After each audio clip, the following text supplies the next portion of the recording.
We appreciate you joining us on Valley News Live. Here is a live look from our First Alert Skycam network in Dickinson, North Dakota. It's foggy, it's gray. There's some accumulating snow going on out to the west.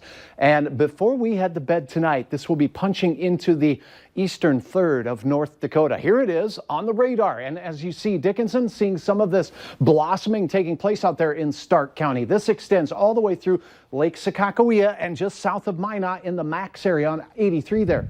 Spreading eastward is what this is doing. Now, we do have a little bit of activity taking place in our very northern counties as we head into the evening hours. It's been pretty soupy today. We've had fog, low clouds, mist, drizzle, and where temperatures are much cooler than they are in Fargo, that's freezing on area roads. So we do have some slippery conditions going out there. No reports of significant snowfall today, but if you're along that Highway 11 corridor there, from say the, Kennedy and the Kitson County area up into Roseau County, some slippery conditions taking place. Out to the west is where things are really starting to blossom up, and that's going to be shifting our way. First and foremost, a live look from our Storm Team Skycam network over there at the Luther Family Ford location. Traffic moving along quietly. We do have gray skies here. It has been a wet start to the day, but we haven't seen a lot falling lately. 31 degrees is that current temperature. It's in the near 40-degree range just a couple of hours ago. Wind from the north-northwest is only 12 miles per hour, not too bad.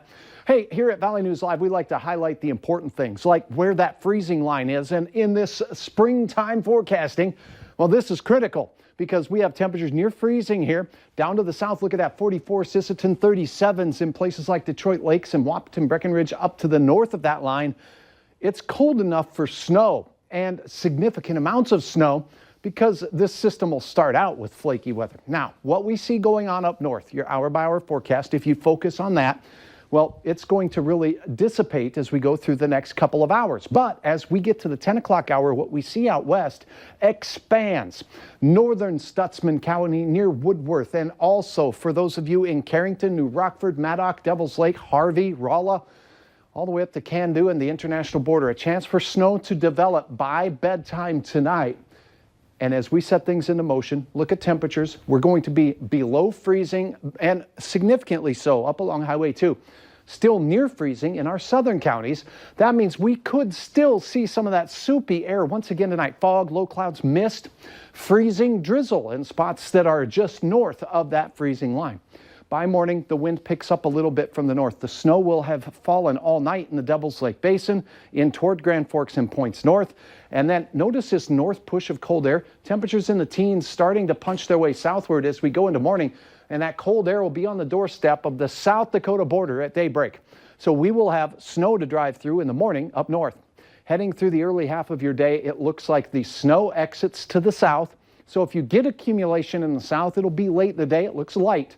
But up north, where we'll have snow on the ground from all night's worth of snow, blowing snow with winds gusting over 40 to near 50 miles per hour at times. It's a cold, blustery close to the day. How much snow? Look at this. Highway 2, Points North, widespread 3 to 6, with isolated areas even getting a little bit more. Fargo right on that line, about an inch or so.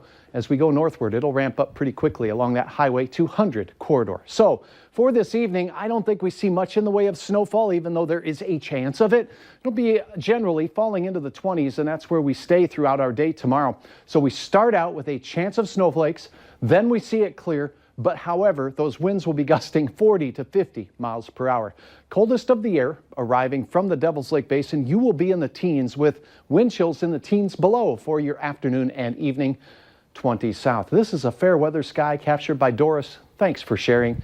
Now, this is definitely the bottom of the rut here. Friday, we are going to be cold and into Saturday morning, but Andrea, the rest of the weekend looking delightful on Sunday. 30 to 40 degrees both weekend days. All right. Thanks, Hutch. Yes.